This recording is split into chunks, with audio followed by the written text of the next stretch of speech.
The weekly message of the United Church of Christ of Hummelstown, Pennsylvania, a podcast version of our worship service. To learn more and listen to the rest of the worship, check us out online at hummelstownucc.org.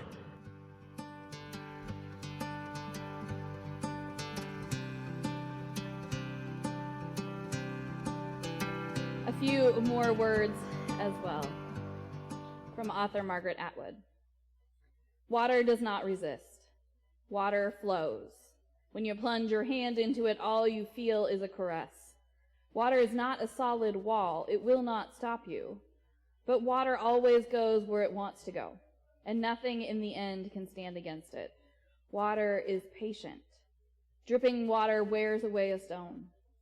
Remember that, my child. Remember, you are half water. If you can't go through an obstacle, go around it. Water does.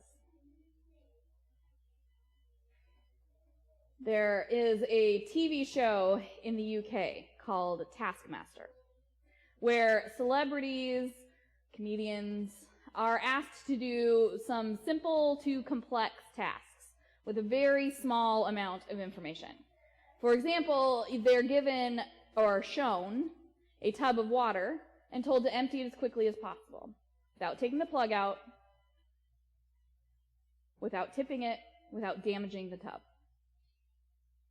Or they're told to guess a random password for 26 steps, without any hints, without any ideas.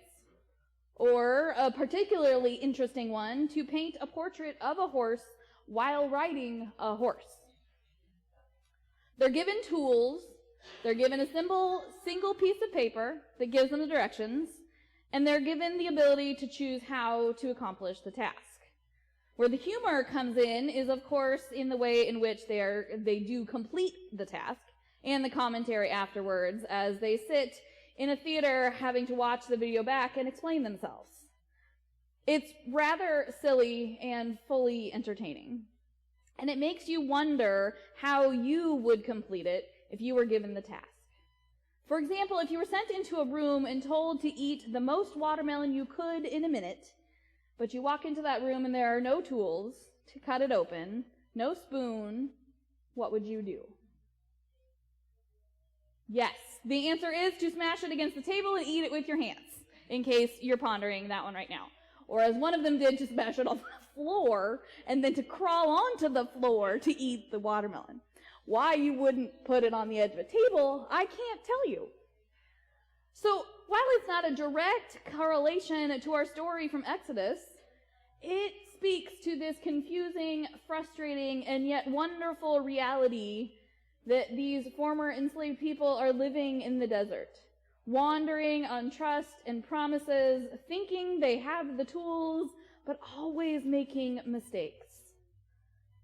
Dan Olson, a theology professor, wrote on this text from Exodus, saying, "A vision coupled with the freedom to reach for it is a powerful motivator. Freedom is also a taskmaster. It bears the yoke of choice, choosing whom you will follow, where, when, and why. Understanding the responsibility of that choice is the issue here, for these sojourners in the desert and for the sojourners in our pews and even in our pulpits. Freedom bears the yoke of choice." Quite a phrase, right? Research shows its truth, the amount of life that is paralyzed by choice, and the ease of just following along what someone says. But what the story of the wandering desert Israelites shows us is that even in the following, there are still choices to be made and a constant negotiation. Fear doesn't go away if another makes your choice for you. Contentment doesn't exactly grow if another does it for you.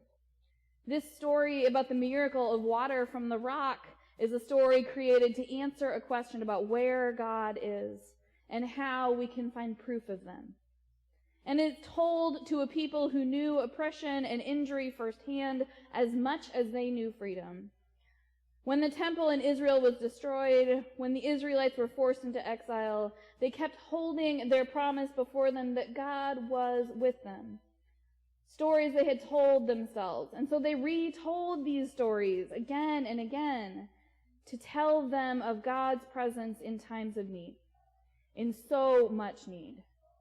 They wandered a desert without food or water, and yet God provided.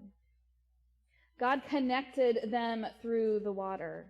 God indulged their physical bodies in the memory of place and health with the simplicity of H2O. Through scriptures like this, we can hear a conversation over generations between the writers in their community, retelling stories of ancient times, giving meaning to their lives. Was God captured in Jerusalem when it fell? No. God was with the refugees and the prisoners. And we know this because God is a connector, a sustainer who meets our needs. Remember when our people wandered without water? They too began to question God's presence, but you know what happened? God showed up and told Moses in times of crisis about leadership, and God provided for them. Water was not just found, but it poured out of a rock. Solid became life-giving water for them, for us. So we can trust, we can believe, we can try again. We have known freedom. We will know freedom again. This is the conversation in this text. This is what these stories tell us. And they give us that same food for thought that we might be able to step outside of the expected patterns of life and try something new as well. What is true of the Israelites in the time of Moses and the time of the exile and of us here in this moment is, as one person said, when the going gets tough, memories shorten. When times are good, it is easy to look long, to look well beyond and before this moment, to see the causal links and the connections. But when it's hard, when pain or trauma or fear is high, it is so much harder to look long, to remember the times before, the blessing as much as the trouble of those times. So the Judeo-Christian tradition forces itself to look with long memories, to times when our ancestors overcame and pushed through. And even when it's hard, we're reminded that we have to move beyond our bondage, the oppressions, the hatred that have laid claim to our lives. Because God is with us in the connections. These wandering Israelites honestly accuse Moses of being the problem, because he dared to take them out of slavery. Because they're scared and their memories shortened and they couldn't remember their oppression.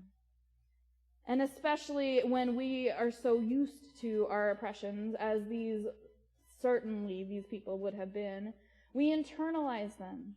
They become so much harder to let go of and to move beyond. If we tried to do that work of overcoming our histories on our own, I have no doubt we might fail. But we are connected through water. Cole Arthur Riley writes that some theologies say it is not an individual but a collective people who bear the image of God. It means we need a diversity of people to reflect God more fully.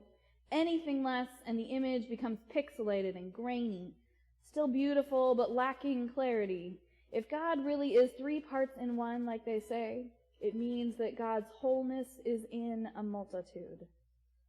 God's wholeness is in a multitude, and in between, and in the water which connects. We should be calling for a whole and a wholesome God to be glimpsed in our actions and our leadership, our work and our vision. A whole God whose story is told in multitudes. She continues on to say that activism is the body of justice. It invites you into embody declarations of dignity and worth. As you participate in its body, you find yourself increasingly grounded in your own. Activism is a virtue. To be a person who cares and honors creation is to be a person who acts in favor of its flourishing. She says, I am distrustful of spiritual people who are not roused in their bodies on behalf of justice. We can disagree on what activism should look like, but not on the necessity of its existence or your participation in it. Here in Exodus, We see a God who acts with justice and meets the people in their need.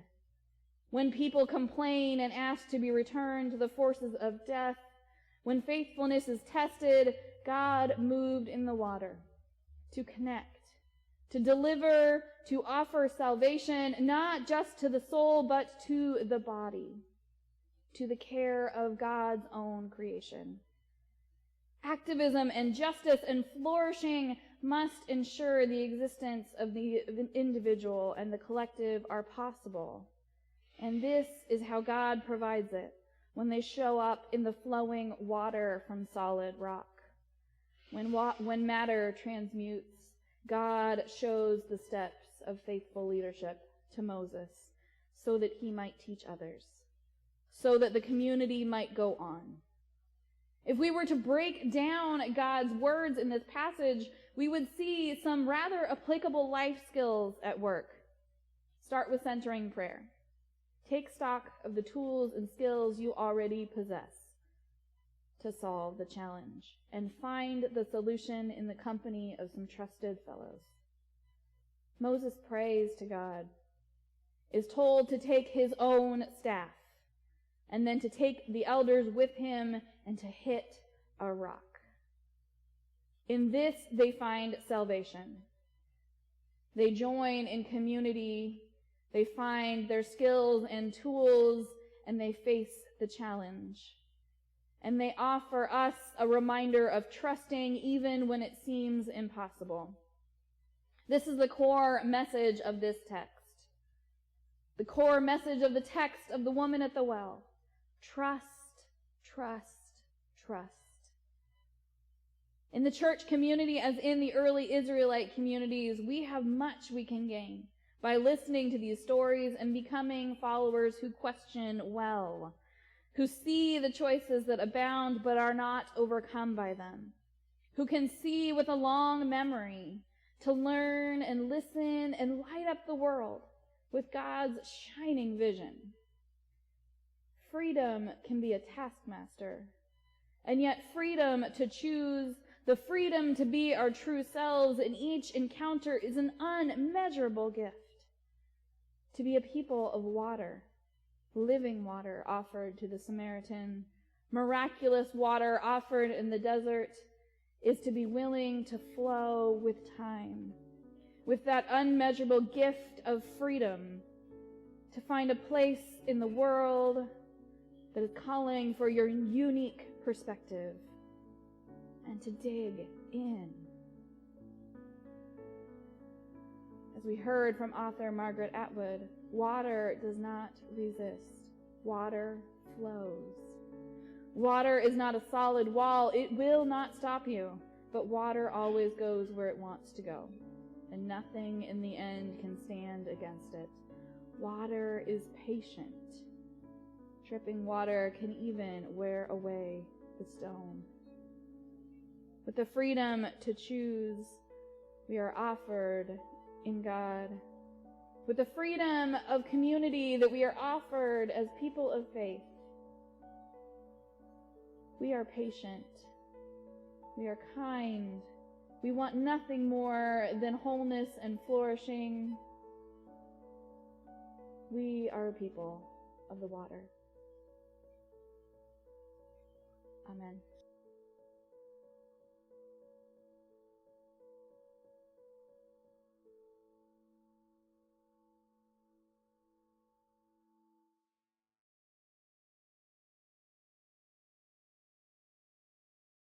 This has been the weekly worship from the United Church of Christ of Hummelstown. No matter who you are, or where you are, on life's journey, you are welcome here.